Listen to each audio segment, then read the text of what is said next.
Hello, everyone, and welcome to the Public Interest Technology PIT Colloquium.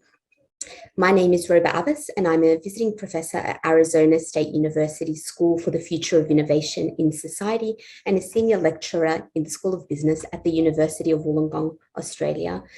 Together with the director of the Society Policy Engineering Collective, Professor Katina Michael, we're bringing you another live session in Series 3 of this unique seminar series. Katina and I would like to thank Melissa Waite and Anna Reid for all their support of this series. The Public Interest Technology Colloquium is an opportunity to hear from our global community about the social, regulatory, ethical, and other considerations relevant to the design, development, and delivery of technology in the public interest. The colloquium is underpinned by the PIT philosophy that is intended to draw people together from across disciplines and to address global challenges. PIT, at its core, requires shared meaning which is translational. It is to be inclusive rather than exclusive. It is also transdisciplinary, while respecting the disciplines. Throughout the series, we'll be hearing from a range of speakers who'll be sharing with us their experiences and their expertise. Our guests today are Ms. Toby Shulruff and Associate Professor Erik Fisher. We'll be hearing from each of our speakers shortly, followed by a Q&A session and an opportunity for reflection. For our live attendees, please feel free to note your questions in the chat window or indicate that you wish to speak, and we'll ask you to unmute at the completion of both talks. Our first speaker today is Ms. Toby Shulruff. By way of introduction, Toby works to build the capacity of communities to understand, make choices about, and ultimately shape the technologies that are woven into the fabric of our lives.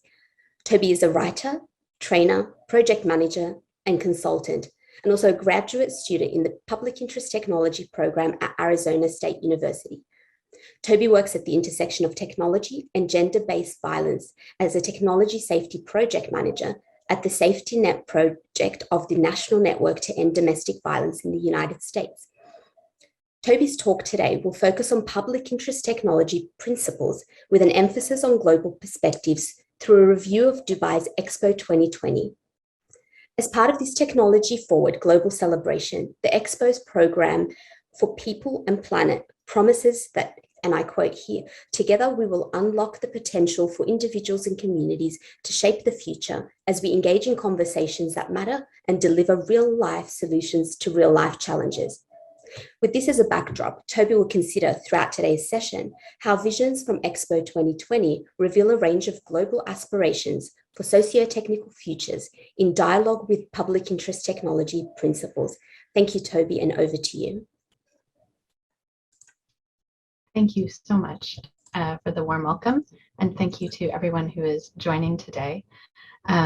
It is just such a pleasure to be with you, to talk on the subject in the presence of those who have taught me.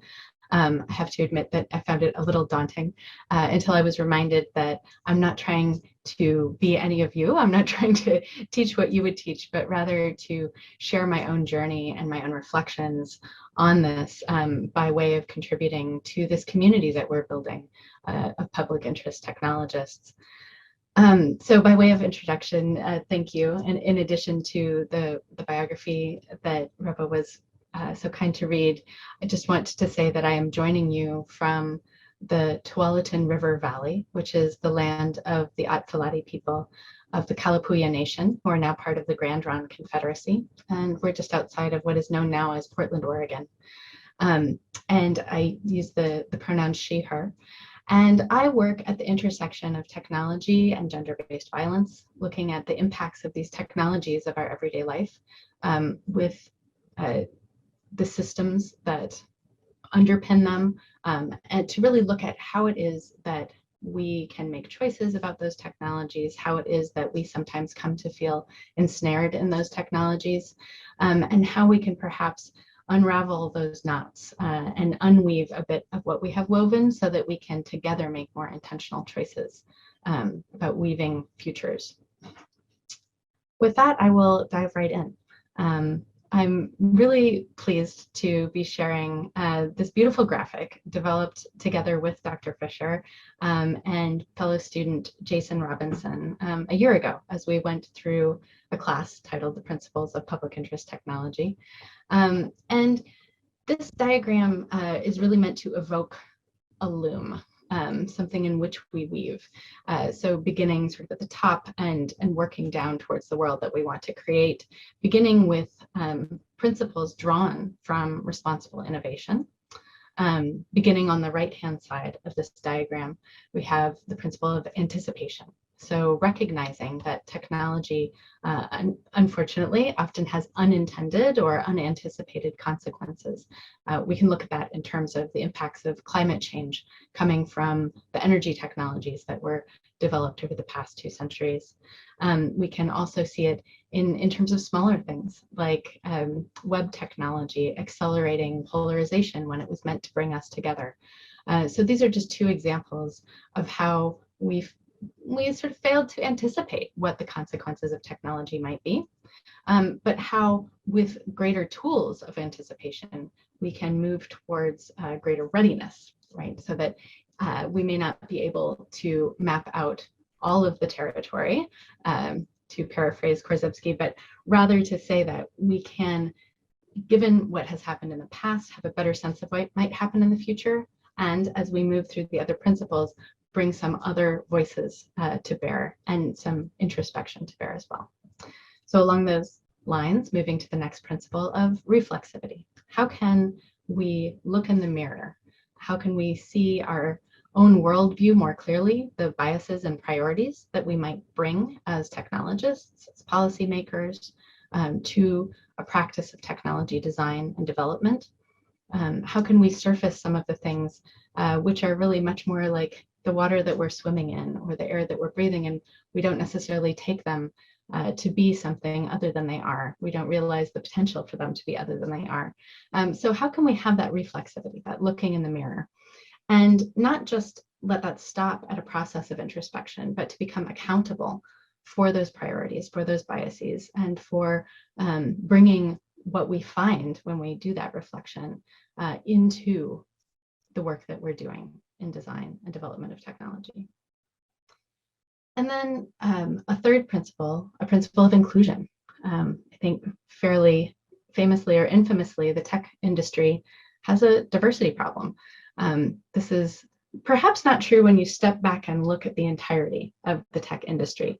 When you look at the whole supply chain, from the rare earth minerals and the factories where technologies are built and shaped, to the gig workers who are dropping off devices at our door, there's a lot of diversity.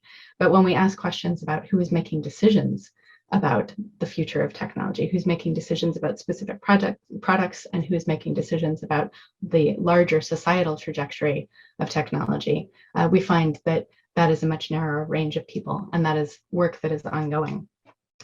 Another aspect of inclusion is who has access to these benefits of technology, because certainly there are benefits, and those are not evenly distributed. To paraphrase William Gibson, we have tools at our disposal, but not everyone has those tools. We have connection, but not everyone has connection. So how do we shift that? And really with the goal of that being a level of social robustness.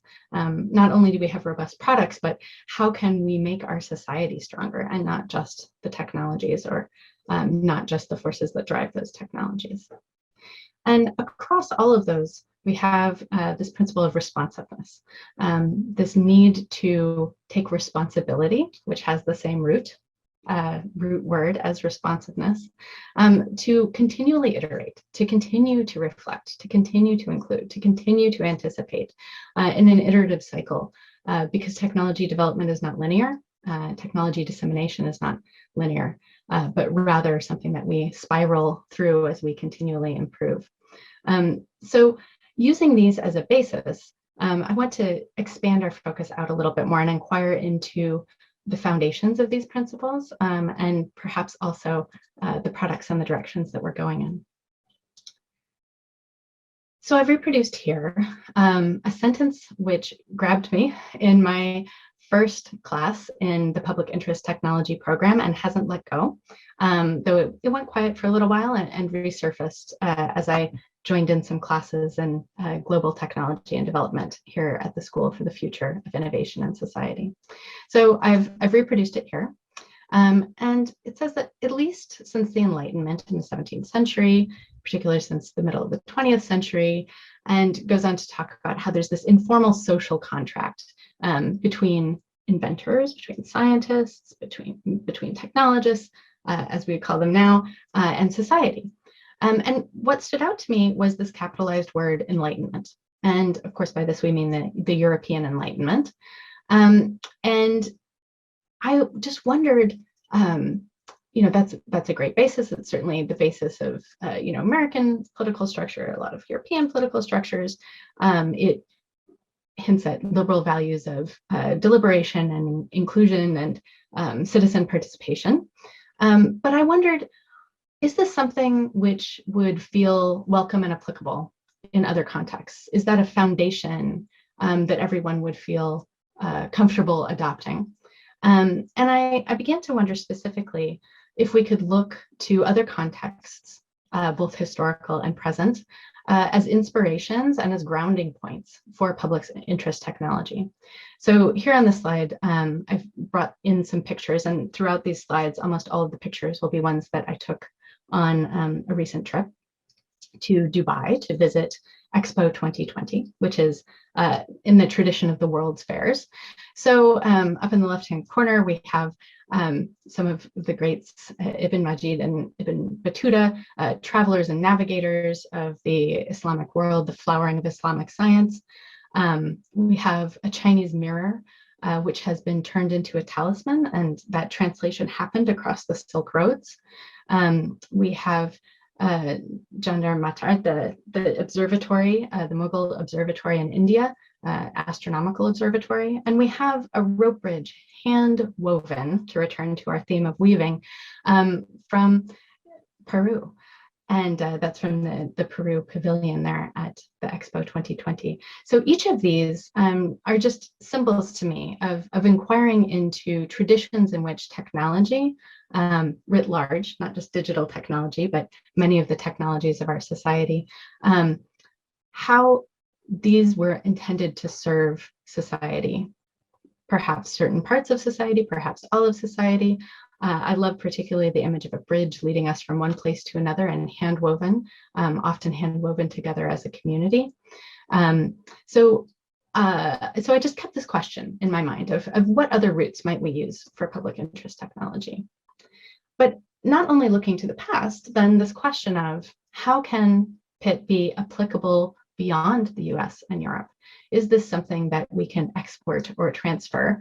Recognizing that there is a legacy from the centuries of colonization, of both extraction of resources from colonized countries, but also the export to those countries of ideas, of goods, of technologies, and particularly in the past century, in our very benevolent approach to economic development and now sustainable development, this idea that perhaps we can share ideas like responsible innovation.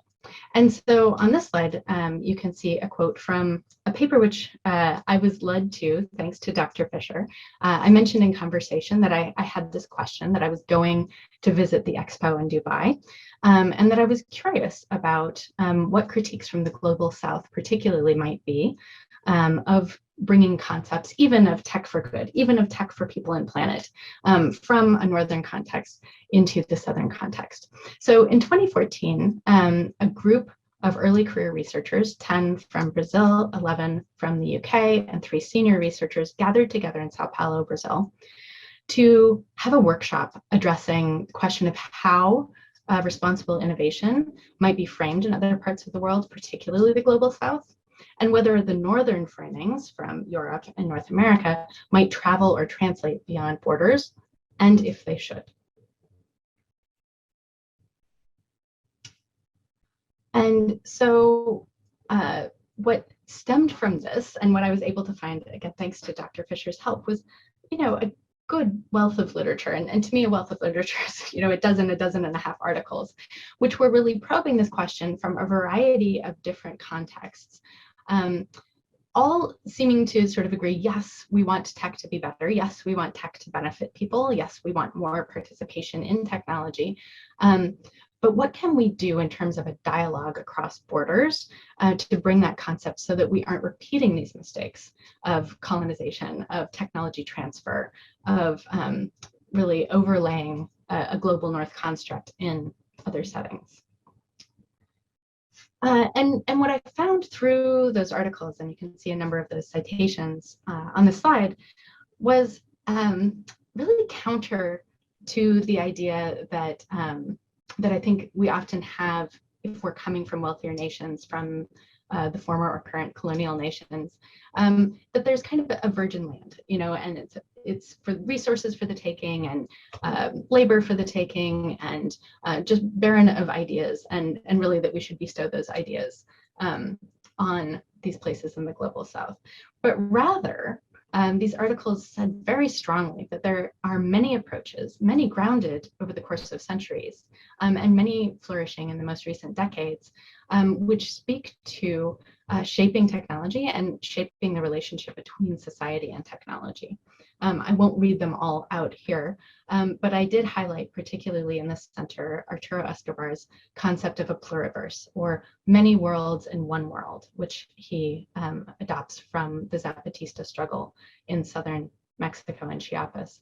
So this idea that there's not a lack of ideas and movements and paths forward for social and technological development, and that we should approach on more equal footing, perhaps, those pieces. So with all that in mind, I want to shift over to talk a little bit about this extraordinary space that I feel tremendously gifted to have been able to travel through over the new year. The Dubai Expo, which you see pictured here, was for sure had a theme park kind of a feeling to it.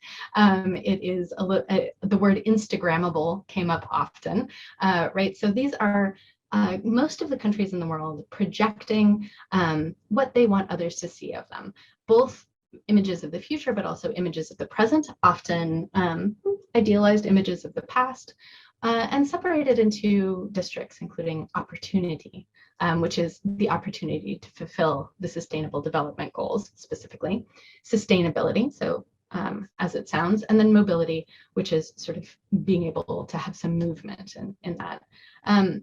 So we were able, over the course of, I believe I had 5 days there total, to visit maybe half of the pavilions. I mean, it's a huge place. The world, thank goodness, is a huge place full of a lot of diversity, but small pavilions, large pavilions. And so I want to share a little bit of how I came to understand my experience there and the visions of the future that I saw. So as Robo was kind enough to read in the introduction, and I'll reproduce the quote here, there's this aspiration, first of all, that the Expo had a program for people and planet was like wonderful to me. I'm like, I'm all about the people and the planet. I'm all about technology serving people and the planet. And so to see those words brought as an intention for the Expo was very exciting. But, having been around the block a few times in my life, I also wondered, well, how does that aspiration hold up in the reality of the Expo? So as I inquired into that, and as I tried to understand what I saw there, I grouped these visions of the future that were presented across the pavilions that I visited into 5 categories, and I'm going to walk through those now. So this first category, the first 2 categories, really will be very familiar narratives. So the first is innovating for repair. This was commonly the colonial or former colonial nations, often quite wealthy, situated largely in Europe, the global north. You can see here that there's a hallway as you enter, and this is from Luxembourg. And all 17 of the Sustainable Development Goals are here. They're on these 3D cubes coming out from the wall. And as you enter further into the pavilion, you see examples of innovation and technology that could be used to address the climate crisis, that could be used to address water access issues, and other things. So sort of this, really the heart of responsible innovation, right? This idea that if we have the know-how, if we have the expertise, if we have the wealth to do this, we should contribute to those solutions. One aspect that was missing was often responsibility or culpability for the actions that have led to the situations that we find ourselves in now. So that was not something that was dwelt on particularly, but there was definitely this spirit of, we're all in this together and we're going to do our part. On the other side of the coin, from countries that have been colonized, we have an example here from Madagascar. So you see the repetition again of the 17 Sustainable Development Goals. And in the other picture, you can see people in Madagascar mining for gold, sifting for gold there in the water. But there's a very bold statement that you can see in turquoise letters there. It says that profiting carelessly on nature is a mentality that Madagascar doesn't want to be a part of anymore. So from this flip side of this familiar narrative, what I heard was countries that continue to be subject to extraction and to tourism, this call to say we recognize that we're still in this power imbalance, but we are asking for better. We are asking for more voice. We're asking for more care in the way that we continue that relationship into the future. So breaking from sort of those more familiar narratives, particularly for those of us in the US, Europe, perhaps Australia, I'll let those of you there speak to whether that's a perspective that you have as well. But there's this idea of boldly visioning. So in this slide, you see examples from the Saudi Arabian Peninsula and from the United Arab Emirates pavilions. So I said peninsula, but I meant pavilion. So on this reader board, and it was moving, there were a lot of sayings, and you can see front and center there, here we write the future. These were very bold statements from not just Saudi Arabia and the UAE, but they were really particular examples. You can see some engineers working on mapping every street in the UAE. That's what the pickup truck is down there at the bottom. You see another scientist who has been working on cloud seeding, which I have to say for me seemed like futuristic Jetsons kind of technology, but we felt and we're immersed in the actual results of, for a good 5 days while we were there in Dubai, just a downpour of rain that was the result of cloud seeding, to the point where there was an army of people with squeegees deployed in every public space that we went, pushing that water off of the plazas and the sidewalks to go not much of anywhere because there's not a lot of drainage infrastructure. You see a simulation of a future space program. There is a commitment by both countries to establish colonies on Mars within the next 100 years or so.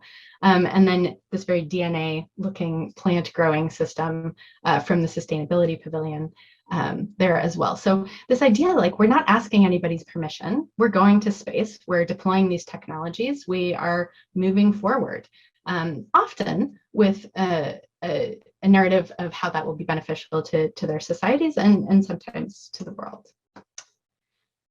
Moving a little deeper, there were certainly a set of pavilions, which I call reclaiming or just claiming. Oftentimes, this was a very central level of existence, right?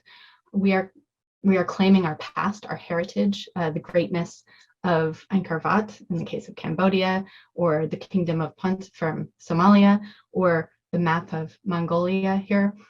So just a sense that, like, we have existed and we continue to exist into the future.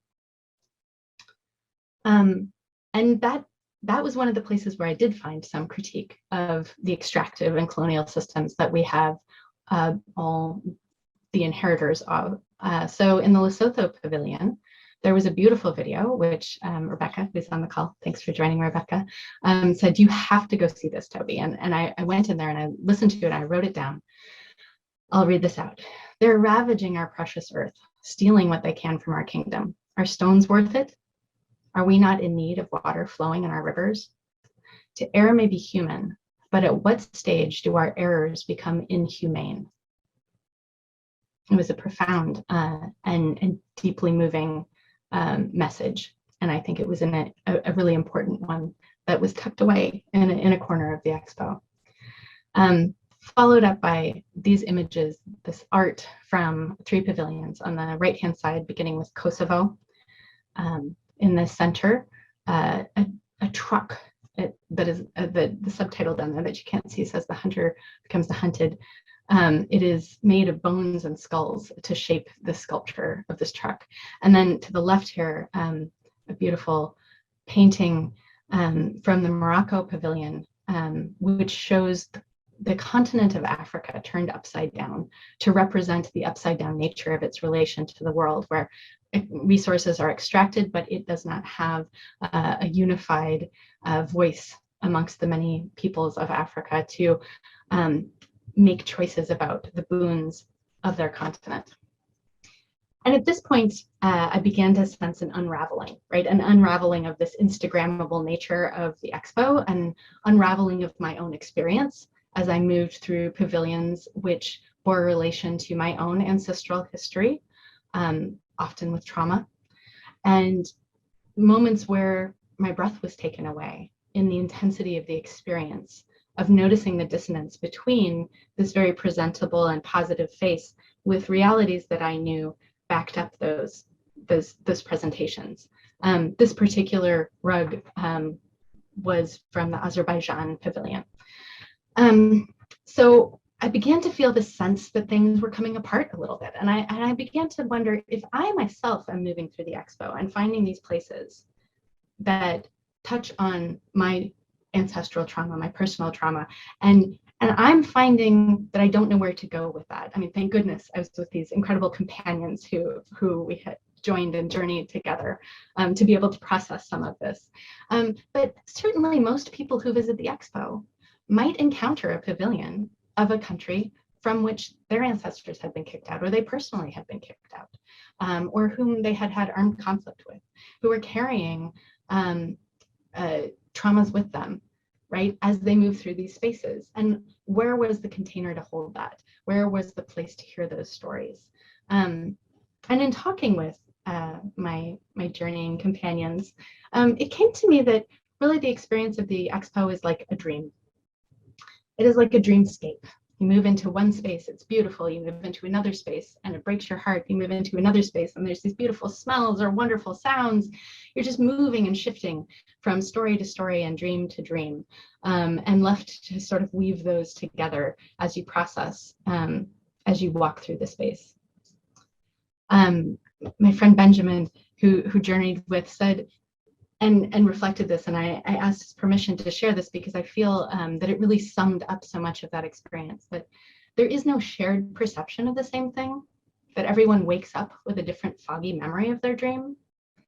But, he asked, what if we're all dreaming the same thing?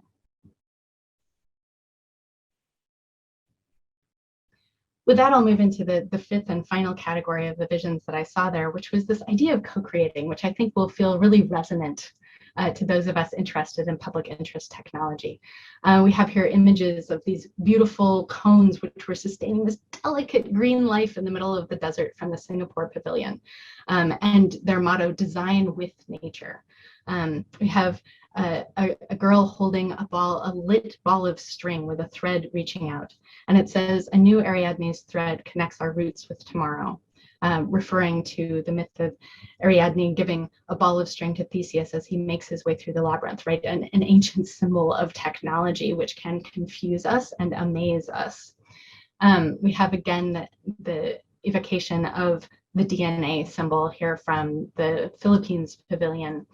We have the forest of Sweden talking about being welcome to the Internet of Senses. And then in Arabic here, we have a saying from the New Zealand Pavilion, which has, New Zealand has recognized legal personhood in a river. And so they say the river is our essence. When it is healed, we are healed. And I think these all offer clues as we move forward. These images are from the Yemen Pavilion. Yemen, of course, embroiled in a civil war and with great suffering for everyday people right now. And yet this pavilion was inspiring and provoking questions about what the difference is between information and knowledge, how we bring knowledge to future generations. How do we maintain a bridge between ancient wisdom and the future? And you can see in the bottom corner here, this amazing book, the amazing book of Al-Wasabi, which, depending on which direction you read it in, gives you knowledge of different subjects, and it's all woven together. So truly an extraordinary place. And these images from the Yemen Pavilion showing the relationship between people and nature, in this case, frankincense specifically. So one very earth-toned and one very technological, in this reminder that we are a part of nature, which was echoed throughout these pavilions that I'm sharing here. And then to move towards the close, looking at these images of beautiful art from the Morocco Pavilion, again, really, truly one of my favorites. So to the left, we have what they call the template. And I zoomed up on a little piece of it here. It has words like rescue and solidarity, family, tools, honesty, global, and heritage. It was in English and in Arabic. And then built from this template is this 3D scaffold that you see on the other side. And these are maps for how we can move together between people and technology, between humans and the more than human world, as we weave them together into a scaffold to build our futures on. So I want to close by just expressing so much gratitude to my guides, many of whom are here today, faculty and teachers who have led me along this path so far in public interest technology, and to whom I am deeply indebted. All things which were inspiring from this are built from what they have taught me, and any errors there are entirely my own. And then just also gratitude, the first four here, my collaborators in Dubai and many others, fellow students here at SFIS, and collaborators on projects beyond SFIS. So I'm deeply grateful to all of that. And I know that our Q&A will be later, but I ask you each to consider, what are we dreaming? And what are we weaving together?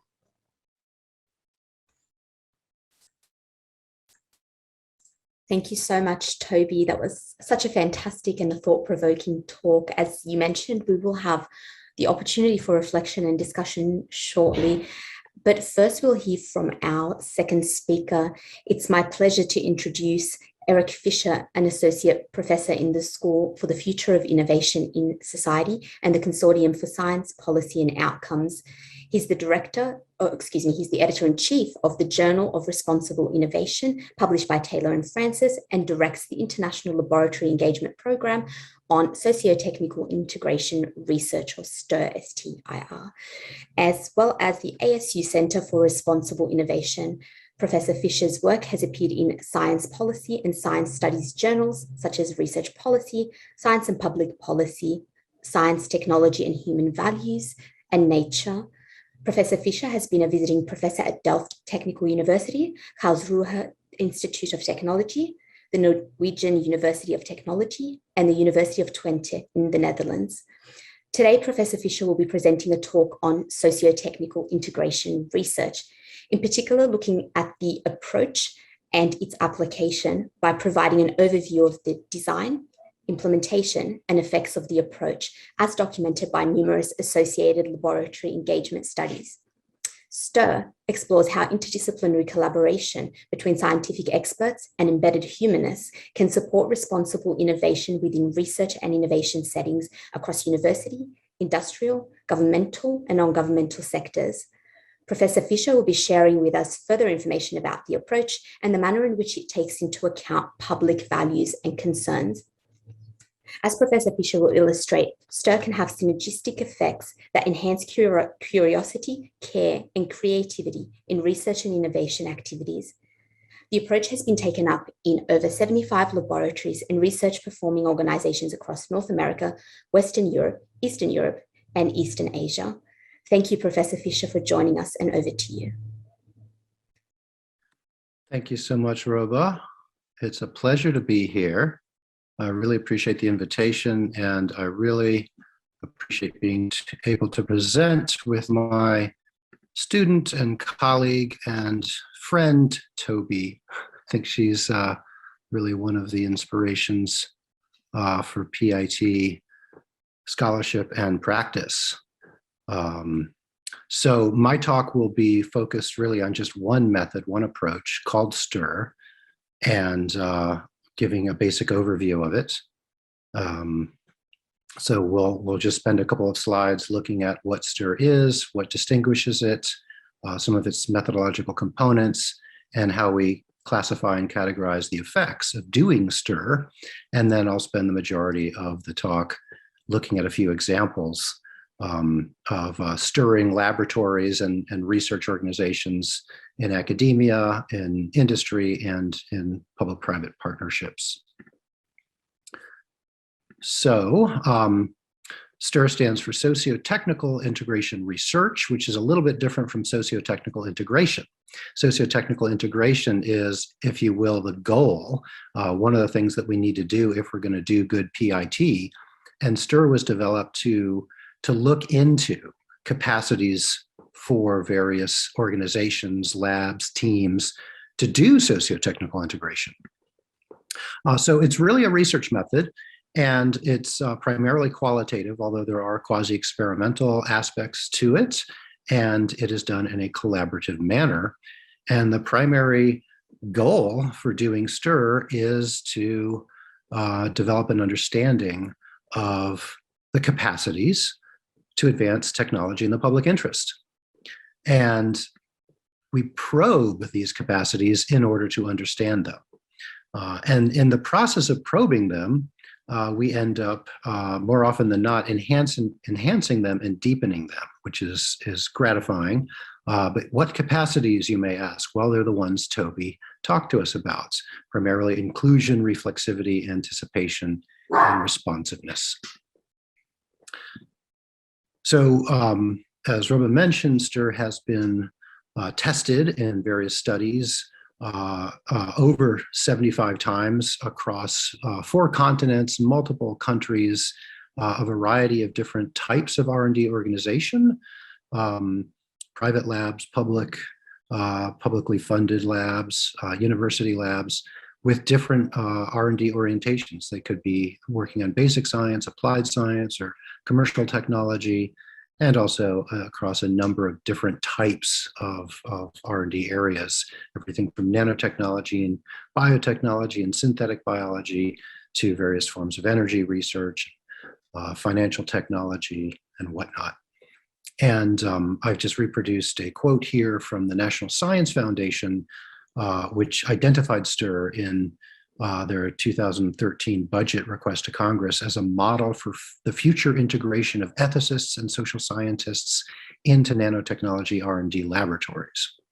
And you can see STIR has been funded by a variety of research funding organizations around the world, and it's also been, it's had some policy impact as well. So in terms of the basic nuts and bolts of what STIR, sort of the design, what it consists of, the approach, the STIR study indicates that STIR is an activity that is conducted over time. So it's very rarely used in a sort of one-off workshop setting. It can be used that way, but it's usually, I think it's much more effective if it's applied regularly over the course of approximately 10 weeks. And we've done all sorts of variations on whether we can do it in less than 12 weeks and whatnot. And so it's interesting to compare those. But the main idea in the study is to compare change over time. And the 3 methodological components are something we call the decision protocol, which is based on a model of decisions. And as you know from Toby's presentation, responsible innovation is one of the precedents or cognate areas, along with PIT. And STIR really was developed to probe the capacities that scientists and technologists have for responsible innovation, which you can see a definition of here: taking collective care for the future through stewardship of innovation in the present. And I want to highlight the concept of care in order to return back to it in a moment when we look at some of the stir effects. So what are the effects of doing stir? What happens when you do stir? What have we learned from over 75 studies? Well, we observe three types of change in practice, which we call modulations, midstream modulations. And these three refer to various forms of learning on the one hand, and also value deliberation. This is a sort of a next level of effect. And finally, practical adjustments where something is done differently. And you can see from learning that learning can be reflexive, which has to do with oneself and the world, how one's thoughts influence one's actions, influences one's world, and how one's world influences one's thoughts and actions. So one way to think about reflexivity is that it's reality bending back on itself. And so it's really neat when we can observe our scientific and engineering counterparts and collaborators having reflexive moments. They also learn about the social context of their work and often learn about substance and content. In terms of value deliberation, this really just refers to elucidating and clarifying values, any thinking that goes on around values. So prioritizing values or reprioritizing them, expanding the values that are on the table, when you know that they're working with in their projects, and occasionally critiquing the values that they're essentially involved in implementing. And then finally, practical adjustments are really important because these are material or behavioral or strategic changes, changes in the way that equipment is designed and set up, or experiments are designed, changes in the way data is marshaled to do new experiments, changes in behavior, talking to stakeholders that you might not otherwise talk to, changing strategic directions or clarifying strategic goals, etc. And these three types of modulation really rely upon separate virtues or dispositions, which we've identified as curiosity, care, and creativity. So one way to look at STIR is that it enhances curiosity, care, and creativity. But another way to look at it is that it really relies upon the curiosity, care, and creativity of our scientific and engineering counterparts. And it's important to note that all three of these modulations can really be done in two different orders. The first order modulations are really just modulations that are built around existing values in the existing system. Okay, so this might be a corporate system with corporate values, or it might be an academic system. But these are valuable modulations because they support and advance innovation. I was just talking about second order and first order modulations. First order modulations are really built around things like saving time, saving materials, becoming more efficient, sort of the consultancy values that consultants are hired to save money. Whereas second order values and modulations are really, they're not just advancing innovation, they're advancing responsible innovation. So they're taking public and social values into account, not just corporate or research values. So example number one, I mentioned that we have a variety of data streams, and one of the ways we measure the effectiveness of STIR is to have a pre and a post study questionnaire. So before we start a STIR study, we will ask a battery of questions, and then when we're done with the STIR study, we'll ask those same exact questions to the participants. And in this case, we were working with a group of 5 biotechnology project leaders in a firm.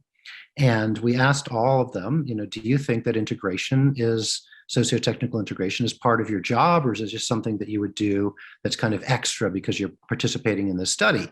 And at the beginning, only one of them said it's part of my job. The others said, no, of course it's something extra. And then we asked them the same questions at the end of the study, and all 5 of them said, no, actually integration is part of my job. So this was an interesting shift in sort of self-perception. Here's a study that we did in a synthetic biology laboratory. And what was interesting about the study is that towards the end of the study, the STIR analyst fed back his observations. This is what I found working with you guys for 12 weeks. I found that you have different concepts of safety. You have different safety practices. They don't always agree with one another. And so there's sort of a diversity of safety approaches, and I'm not sure that they all harmonize. And when he presented them with this set of observations, the laboratory began debating with itself, and different people were saying, well, we don't wear lab coats. You can see in the picture, nobody's wearing a laboratory coat. And other people said, no, we don't need to wear laboratory coats. Some people debated about gloves and various procedures. And this debate went on actually for about another week.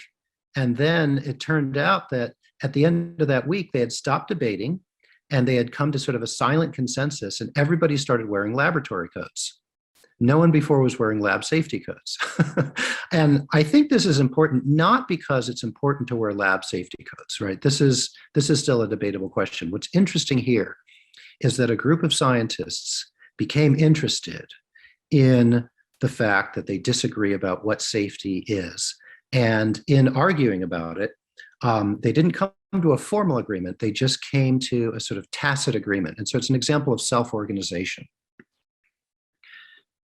Here's another example. Again, it's a university laboratory, and you can just see from the quotation, which I'll read, that reflections on responsible innovation using STIR generated novel ideas for antenna structures and nanoparticle synthesis.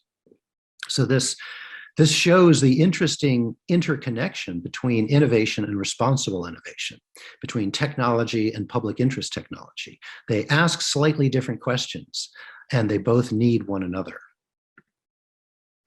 And then second to last example, this is a little bit involved because I'm trying to show the types of change over time, right? These modulations that we observe are very incremental, and they happen from day to day, week to week. And unless the embedded humanist is really looking for them, it's easy to miss them. They'll just happen and nobody will really notice that they've happened, because when you're doing science or technology, there's a lot of variables and there's a lot of change, and it's not normal to sort of to chart the change and chart every step of the way and every set of value deliberations that are involved. So the first time point here is when the embedded humanist was talking to an engineer who's working in a outside in a residence, and this is a private-public partnership. So it's an engineering team from a university who's working with an energy utility who's funding their work, and they're developing a battery stack which is going to be designed as a demonstration to store energy for residential energy systems. And the idea is if they got the battery stack built well and the resident liked it, then the utility was going to manufacture a number of them and roll them out in their state, in their jurisdiction. And the embedded humanists said, well, what are you working on today? And they said, well, we're trying to figure out where to locate the battery stack. Well, where do you think you're going to put it? Well, we'll probably put it on the side of the house. Well, why is that? Well, that's where the utility company wants it. Oh, okay. Well, what are you thinking about in coming to this decision? Well, we're thinking about what the utility company wants, but also we're thinking about what we think is best, because we're actually on the ground here and we can make measurements that the utility cannot make. Oh, okay, that's great. Is there anything else you could think about? Well, we could consider the preferences of the homeowner. Oh, very interesting. Do you think you're going to do that? No. Okay. So you're just going to put it on the side of the house? Yes. Okay. Well, then in between the next STIR exercises, the engineers actually decided, contrary to what they said, to go talk to the homeowner. And not only did they decide to do it, they did it. And they went and they spoke to the homeowner and they said, hey, we're going to put this on the side of the house. What do you think about that? And they ended up having an in-depth conversation. It was surprisingly insightful. And they changed the location of the battery stack. So it was no longer on the side of the house. It was now on the inside of the garage, because that's where the homeowner wanted it. And that made more sense to the engineers. And even though the utility company didn't want them to do that, they were able to do it anyway and convince the utility company this is better for the homeowner and therefore it's better for everyone, including you. But just to give you a sense of how difficult it is to sort of bring about a modulation like that, when the engineer was asked, are you going to talk to the homeowner? He originally said no. And the embedded humanist said, well, why not?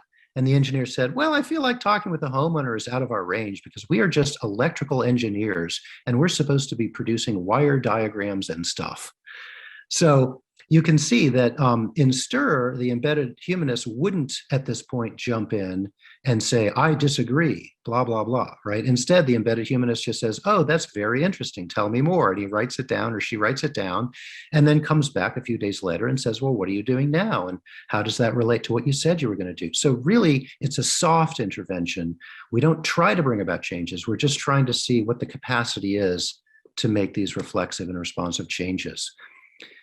And the final example is we'll return to the private sector. This is also a biotechnology company. And we like to have control groups as well as participants. And you can see that there are 5 innovation project leaders and 5 innovation project leader controls. So there's 10 project leaders. We did STIR with 5 of them, and we didn't do STIR with the other 5.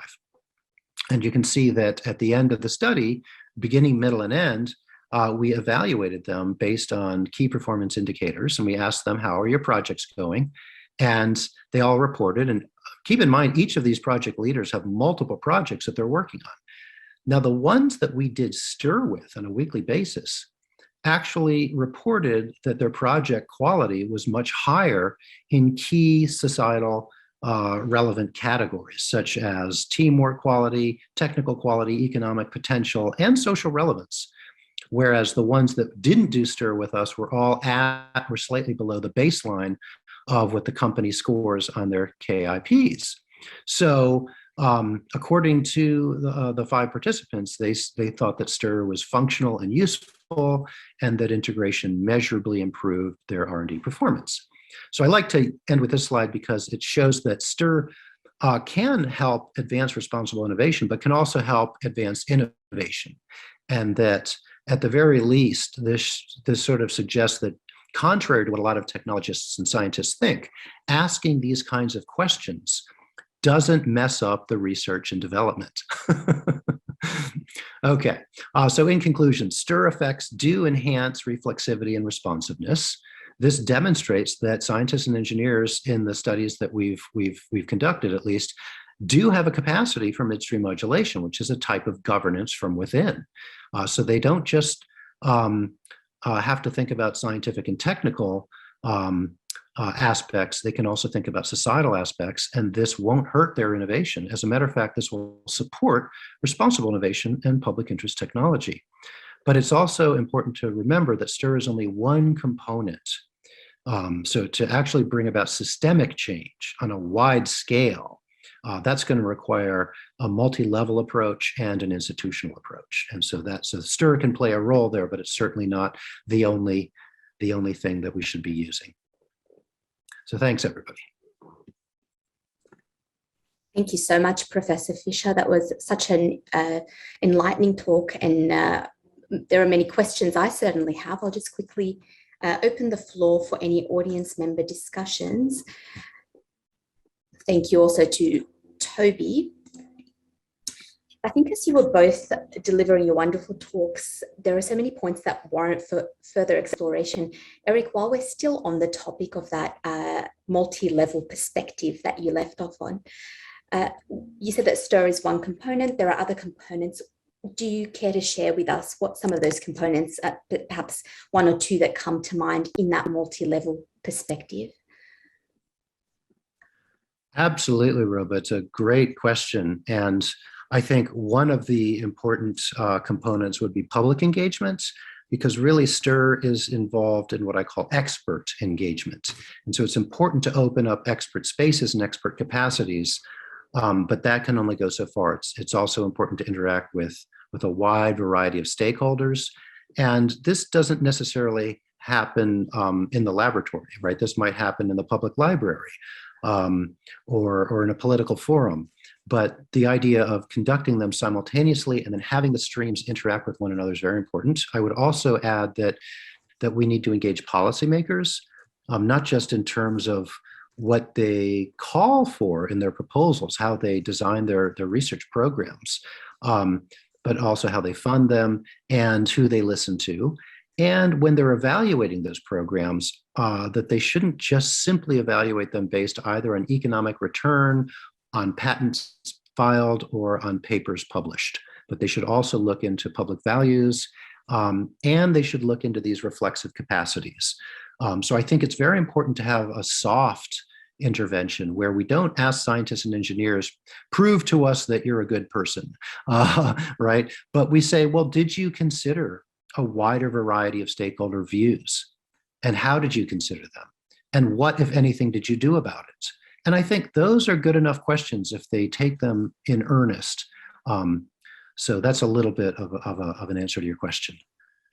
That's a great answer. I think that the idea of public engagement, the multi-stakeholder perspective is key to, I guess, operationalizing any of the PIT principles that Toby mentioned and that you alluded to, Erik. In addition to that, I think that approach would allow you to, in addition to professional expertise, incorporate, as you said, some of that opinions of the public, of society, of policymakers, of a range of stakeholder groups. And I think as part of that and embedded within that idea is this notion of lived experience. I might just on that point backtrack to what I thought both Toby and yourself might wish to comment on this, were 4 really key points across both of your presentations. The first point was around decision-making. So how we actually enhance, in the case of STIR, Erik, decision-making processes by asking the right questions. Toby, you alluded to the idea of who has the power to make decisions and who's provided with a particular choice. So that was one point that I thought was really important. Another was accountability through a process of design that emerged and struck me as something that I'd be keen to hear about. Toby, you mentioned translation beyond specific borders, beyond the United States, across different domains. And finally, with what Erik was just mentioning about soft interventions, your deliberative processes and engagement between certainly the embedded humanists and engineers, but also beyond that in society. So in terms of both your presentations, I think perhaps what this might require is some kind of shift in narrative where decisions in relation to design, in relation, Toby, to translation, are not driven by industry and technologists. Rather, that transition, we shift that perspective to a more stakeholder inclusive perspective. In terms of practical steps in light of those 4 points, or perhaps you can pick one of those points, what do you see as the practical steps in perhaps shifting that narrative based on your experience, Toby, of the Expo? And then Erik, if you'd like to comment on that based on the socio-technical integration research that you've been a part of on the ground. So just sort of to recap, we need a shift in narrative to ensure we don't have the powerful making decisions, to incorporate more deliberative processes. So how do we go about doing that? I may jump in first because I have a small inspiration in response to your wonderful questions. And they always are wonderful questions. I deeply appreciate being in dialogue with you. This question of who is involved, right? I want to say very clearly that being able to travel to Dubai, being able to go to the Expo there is a privileged position. It isn't something that is just open to anyone. It's also really important to recognize the labor, often underpaid labor and dangerous labor that went into the building of the Expo site and its maintenance. And so there are power dynamics and inequalities that are inherent in this sort of theme park fantasy land that we got to move through. That said, I think there is always, as maybe you saw from my previous answers, I think there's many ways of seeing something, and those are in tension and in dialogue with each other. There's also something tremendously powerful that really shifted my own thinking about the future, about technology, from being able to experience on a multi-sensory level visions of the future and to be able to interact with them. It's almost like moving through a lab space of smells and touch and sound and interconnection with other people, which makes the future or these visions of the future more concrete. And I think enriches our ability to consider what it is that we want to build. I come from work, which is to end gender-based violence, right? And so it's fighting against something. And I find myself called, and a lot of what brought me to this learning community was, how do we build things together and not just take things down? It's important to take things down. It's important to be critical. It's important to examine the past. Absolutely. And also it's important to articulate and make beautiful these visions of the future, because I think that we understand from climate science that motivating people to shift behavior, motivating people to shift their societies doesn't happen just from hearing about the doom that is coming and that is already here, but comes from our yearning for the beautiful in the future, and for ourselves and for those who come after us to occupy that. And so I think that there is a deep value, and I wish that it was a more open and accessible value of being able to encounter each other in these spaces where we're dialoguing about the future and about visions. And I think that this relates, if I can draw a connection, to the STIR work, right? This isn't just reading a paper or thinking about the theory of how you might possibly change your process, but having those dynamic and unpredictable interactions between the humanist, the embedded humanist, and the scientists and the technologists who are doing that work, that there is something that we can't predict that happens there, and that happens at a very subtle level that's important. We've got a question from Associate Professor Joseph Carvalho in the chat window. So Toby, I'm told that new technology is advancing exponentially, but that our understanding of technology is advancing along a straight line. We don't understand any one kind of technology, either as to how it works or what its potential to affect us physically, psychologically, or spiritually. So if we foster or advocate for public interest technology, what will or can it do to reduce the difference between what is occurring with regards to technology acceleration and our understanding of what it means to our future, or to our lives in the future? What a great question, Joe. Thank you for putting that in the chat. Toby, any thoughts on that? Thank you so much, Professor Carvalho, for coming today. I have been inspired by your talks on this colloquium in previous years, and they've certainly shaped my own thinking about public interest technology. And I think that your question is essential, because there's sort of a surface level in which we can seek to understand technology and its effects and its interplay with society. But I think there are much deeper ways that technology affects us. I think it's commonly said in our field that technology is not neutral, but it is not just the obvious effects that I think, those are important, but there is something that is more deeply changing who we are as humans, changing the way that we understand our world and the way that we understand ourselves, in ways that I think beg a much deeper investigation, a spiritual investigation, a mystical investigation. And I think that these effects in some ways are challenging to see using even some of the more robust tools that we have, because understanding ourselves on that level has been challenging throughout human history, even when our technologies were less complex. I agree with you very much that technology is accelerating exponentially. In fact, I think that's one of the central conditions that we're operating under, in addition to uncertainty and complexity and interconnectedness, that level of acceleration is concerning. And a sense that I hear amongst those who are perhaps more optimistic about technology and less cautious, that technology development is inevitable, that we are inevitably moving towards singularity, that we are inevitably moving towards a world in which there is less of the more than human world and far more of the human affected world. It has been my own experience going out into wild spaces, that those wild spaces are not untouched by the changes that we have wrought, whether that is nuclear technology or air travel or the effects of climate change. And all of that shifts how we dream. You know, during this pandemic, I've dreamed that I'm wearing a mask, right? I dream that sometimes I have a phone and I can't make it dial, right? That these things are affecting us on some of the deepest levels of what we would call our humanness. And so I wonder at those changes, and I think that our capacity to dream and to talk about our dreams just as one aspect, may be a doorway into this, that we don't just need the tools of hard science, but we also need the tools of the humanities, the tools of our faith and our curiosity to truly explore that, and that we need to be in dialogue with each other to better understand those effects. I hope that goes some way towards answering your question, and I welcome your response and your feedback. No, I think that's a wonderful perspective, and I think you've probably got it right. One of the things I'm fascinated, and thank you, by the way, for your comment earlier, but I'm kind of fascinated by the idea that we live not just as in the generation we're in, but all of us have touched the earlier generation. We know our parents, we know our grandparents, sometimes we know our great grandparents.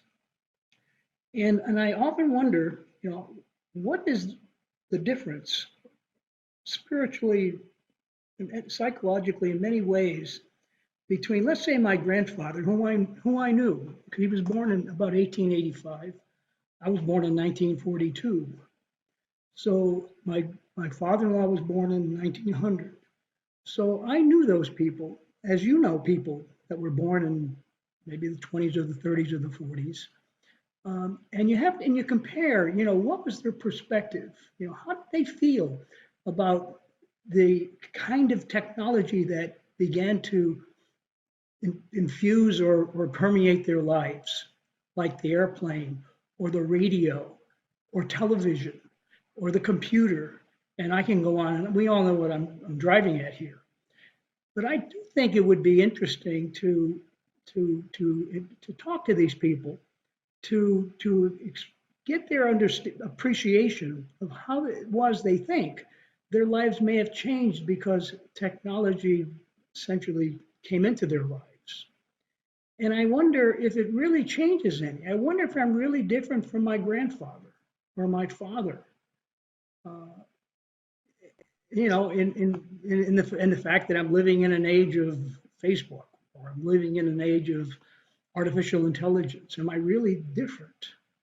So, I keep wringing my hands over the fact that, gee, what's artificial intelligence going to do to us as we approach, singularity, which I doubts about.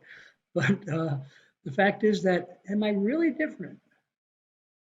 Anyway, just to think that. I wonder that also. And I think sometimes we have this perspective when we think about people from the far past, thousands of years ago, that somehow they were different in consciousness than we are. And to some extent that's problematic, right? Because when I read through, I'm Jewish, and when I look in my tradition, when I look in the Talmud and I see the kinds of questions and interrogations and investigations and dialogues that they were having, they were as deeply curious and had the same kind of intellectual tools that we have to unpack the world around them in great detail.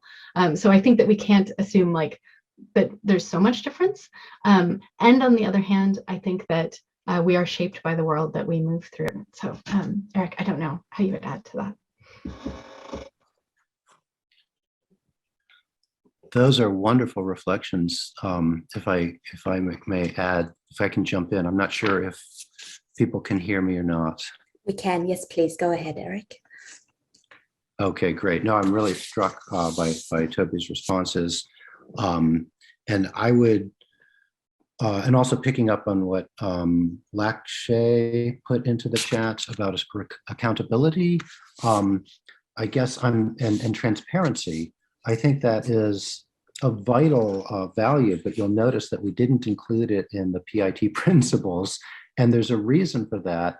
And that is that there have been several studies of corporations and firms who really say, look, we just can't afford to be transparent.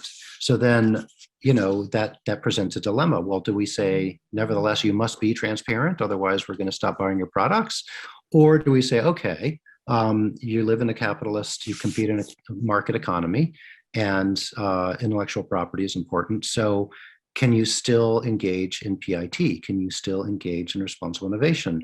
And I think the answer is yes. So basically, if we're going to shift the narrative to who decides what research to conduct, what science to develop, what technology to apply, what innovations to disseminate, so that who decides these things are not simply concentrated decision makers at the top, but that it's more widely distributed and widely shared. I think it's really, really important to look at context and how where the decisions are being made can really change. So if we're working in a university laboratory versus a research funding council versus a startup versus a multinational corporation, there are going to be different governance architectures. And so in some of those cases, I think we can insist on transparency. In others, I think we probably can't. But in both cases, one of the things that I would say both Toby and I are pointing to is the importance of a broader sensitivity to not just how innovation goes right and how we want it to go right, but how it can go wrong and how it has gone wrong. And to somehow be able to demonstrate, I guess this is something I feel pretty strongly about, that we have to demonstrate to people who are skeptical that it is possible to do this stuff, right? Because a lot of people would say, oh, PIT is really a great idea. And, if I have time on my lunch break, I'll listen in, but I'm really not going to change what I'm doing. I'm not going to invest my money differently. I'm not going to develop technology differently. Well, why not? Well, because then I'll fall behind. I'll get distracted. And this is a widespread assumption that if you stop to reflect on values, then you won't be able to complete your equations or do your tests or do your marketing. And I think STIR and other approaches show that that's just not the case. So I think we need more demonstrations that it is possible to do PIT and to be successful. And these stories need to circulate among our allies, people who from the inside of the technology world can say, yes, this is possible. We agree with this.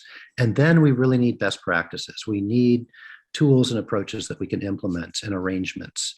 And they need to be tested, whether it's meant for an industrial or an academic setting or a policy setting.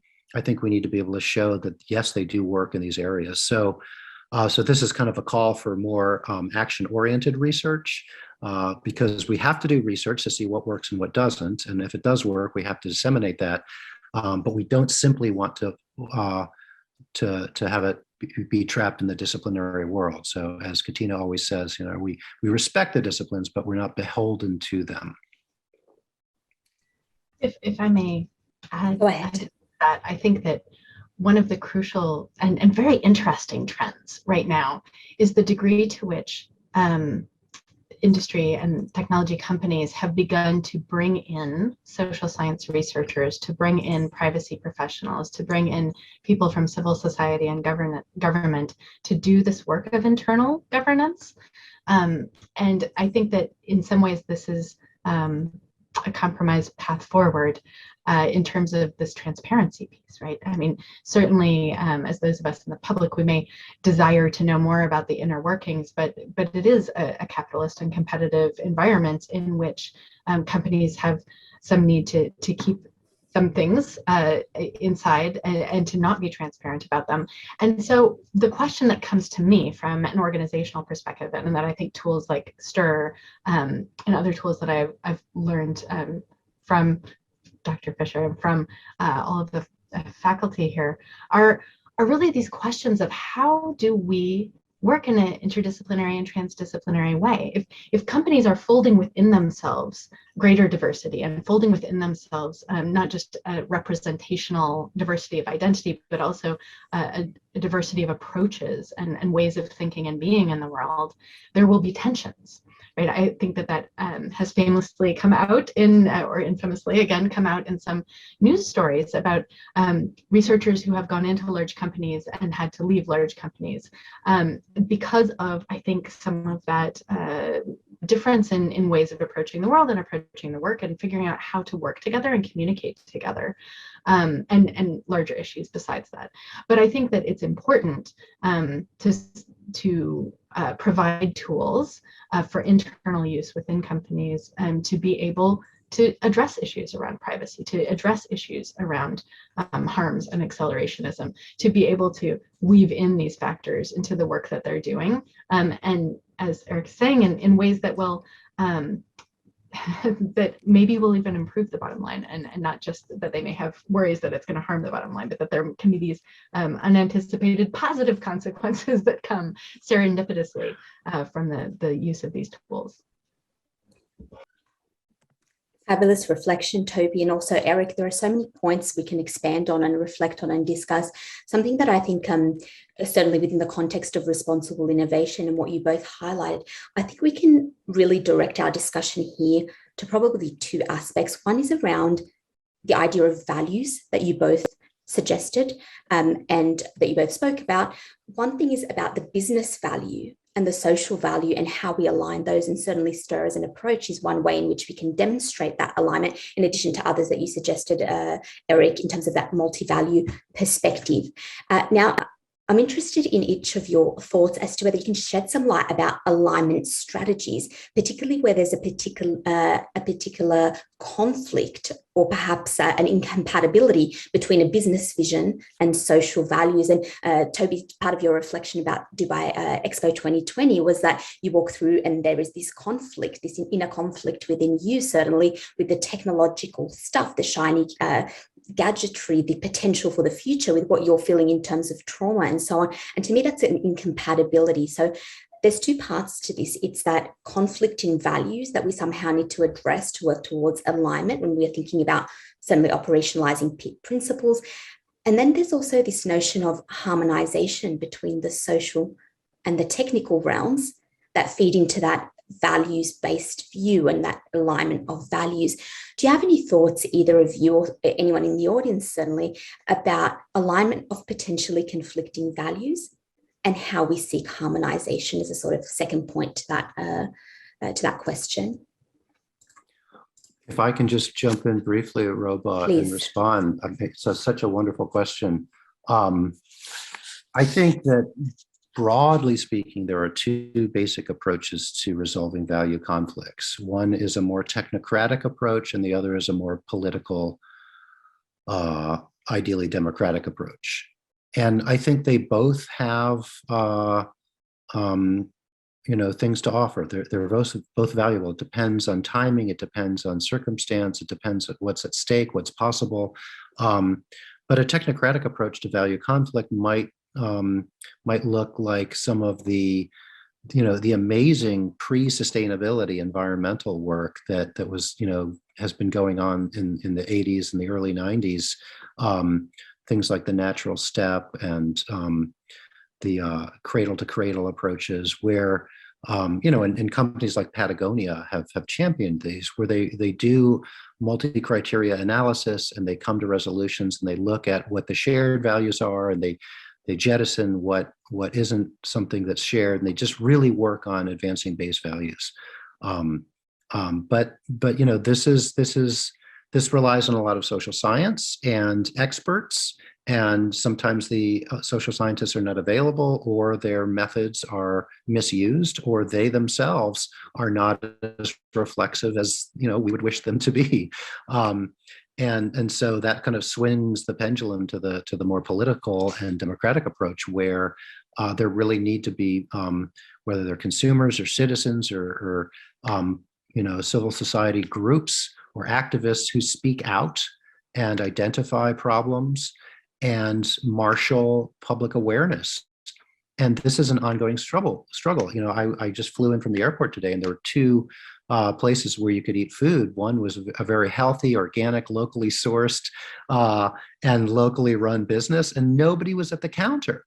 And then there was, a big national conglomerate that sells food that's arguably less healthy and it's cheaper, and everybody was lined up to buy that food. So, our public is just continually fed what I think is about something, as erudite as a technological program can be very costly and expensive. And so, but it's nevertheless valuable. So those are, I think, the two approaches that have to move hand in hand. Thank you for your insights, Erik. Toby, do you have any additional thoughts on that? I think that what Erik has said is both very tangible and very practical in terms of how to approach these issues. And so I think that what I would try to add to that is to bring some of my own experience from my work and from my understanding on a more experiential level, that the process, and this perhaps ties back to Joe Carvalco's question earlier too, the degree to which we're able to know ourselves and to know ourselves in dialogue and in storytelling with each other. My dear friend Rebecca is on this call as well, and her interest is in dignified storytelling, that often the stories that we're telling of each other and about each other are not rooted in what is actually in front of us, but are rooted perhaps in what we hope or what we fear. And that there is a value in simply encountering each other. I think that this came up a little bit behind the little glimpses that we got behind the scenes in the Expo as I spoke to people at 2 pavilions of countries which have been very recently in armed conflict with each other, and the way that they spoke of each other, and yet they were in dialogue and in sharing space with each other in a way that wouldn't have been possible had that gathering not taken place, right? So there's something to being in a curated space, a facilitated space in which those conversations can happen. And I don't mean to make this sound like sort of loosey-goosey and not practical, but I think it does get to sort of those serendipitous pieces that we can't always predict what's going to happen, but simply being willing to engage and to listen and to speak honestly from the heart, which are not always skills that we bring into the technology world or into the business world, right? But that the degree to which we're able to, perhaps as PIT practitioners or as humanists or as social scientists, to create an environment, even if it's a festival environment, in which people are able to have those unlikely encounters, that is perhaps a path forward for us, because we need mutual esteem and we need that space to reflect on ourselves and our own values in ways that we might not naturally do. And so I think that that's crucial to look at the base values, and I'm very curious about the degree to which base values from the policy sciences framework are translatable across contexts as well. Sometimes what we assume to be universal, I'm learning in my current class, an idea like freedom is maybe not as universal as we imagine it to be, or at least the way that we're articulating a notion of freedom, for example. So that we need to co-create that. To tie this back into PIT, I guess more directly, in the process of co-design, we aren't just talking about co-designing and prototyping. We're talking about co-defining the problems that we're even facing. It really gets back to just what is the problem that we want to solve here, and then how can we work together on it, rather than assuming that that decision or that frame has already been set. Toby, I think that was a wonderful reflection. I could talk to you for hours about co-creation and co-designing and co-defining, certainly. Something that I think is really important to all of that in terms of the deliberations, the discussions, the engagement, I think is trust, and a theme that we haven't necessarily delved too deeply into. I know, Erik, you talk about that in your work, and it's linked to responsible innovation, and certainly, I guess, a requirement for the effectiveness of the STIR approach. Do you have any thoughts about trust as it links to responsible innovation? So trust has many facets to it. Trust can be perceived from the perspective of organizations. It could be perceived from the perspective of the end user or consumers. What are your thoughts on perhaps Erik, and then Toby, if you have some final reflections about the centrality of trust to this process, to responsible innovation, to the operationalization of public interest technology processes or principles, and to socio-technical design in general? Great question, Roba. My thoughts are sort of on different levels, again, depending on the context. In terms of the STIR studies, I would say that STIR was really designed for environments where there was a lack of trust, of social scientists, which is pretty much 90% of science and engineering laboratory work and R&D work from my experience, and for good reason. Because social scientists don't always understand innovation, ethicists don't always understand technology. They may not care about what the values and experiences are of the designers. So it's kind of paternalistic to say, well, you guys should be more responsible, when we're not making the effort to understand what are the degrees of freedom within which they can be responsible. What are the trade-offs? So we start with this idea that there really isn't very much trust. And we establish these ground rules. And the STIR approach is one way to establish those ground rules, where we don't ask anything of them other than just listen to our questions and respond if you will, and you can keep working while we ask you the questions. You don't have to prepare for our meetings. They're not interviews, and you don't have to stop working. STIR is really designed to go into the workplace and allow them to keep doing their job, and they can just reflect as they're working. And we'll even help them do their job so that we don't break any test tubes or slow them down. So we really go to a great length, and then we sort of measure what happens, that slowly the scientists and engineers will come to trust the philosophers and the social scientists, but it's only because they see that they're making the effort, that the social scientists are making the effort to understand what their life experience and work experience really is like, and to understand the science and the technology, and that they themselves are doing good work. And so all of a sudden, in good anthropological fashion, you have to prove yourself as credible, and then you're trustworthy. But this is very different in a corporate environment or in a public environment. And then when it comes to building trust among citizens, right? I think citizens have to trust that their voice matters. And there's so many reasons that they have that their voice doesn't matter. That's kind of, a lasting concern. That's a perennial concern in democracies. And it's always a vulnerable and a fragile thing. But to somehow build trust in institutions, and to have those institutions be trustworthy, right? That's having a conversation up at a different level that we probably don't even have time to get into. I would just quickly add to that, that I'm really inspired by the work of Tuesday Ryanhart and Tim Mary, who help to guide conversations in difficult spaces, and to really focus the idea that how groups get unstuck and how groups build trust is by engaging in shared work together, right? So not this idea that we have to trust before we can do the work, but that the process of struggle, the process of the work, the process of engaging together with some degree of grace and recognition of power differences, but not waiting until all of those are resolved to move forward, but instead finding that space of co-design, that space where we have shared work and a shared project to engage in, a shared problem to define and to move forward on. Just getting into that work will help to build the trust itself. Thank you so much, Toby. Thank you so much, Professor Fisher.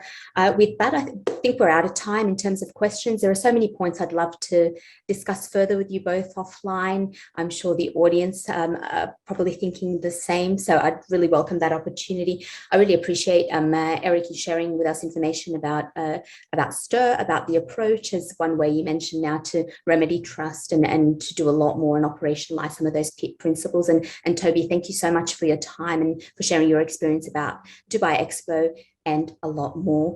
Thank you to the audience, to Professor Katina Michael, to Melissa Waite, Anna Reid, and for anyone interested in referring to this talk and reviewing this talk, it will be up on the SFIS, the School for the Future of Innovation in Society YouTube channel shortly. Thank you once again to our wonderful speakers for your time, for sharing your insights, and a good day to you all. Thank you.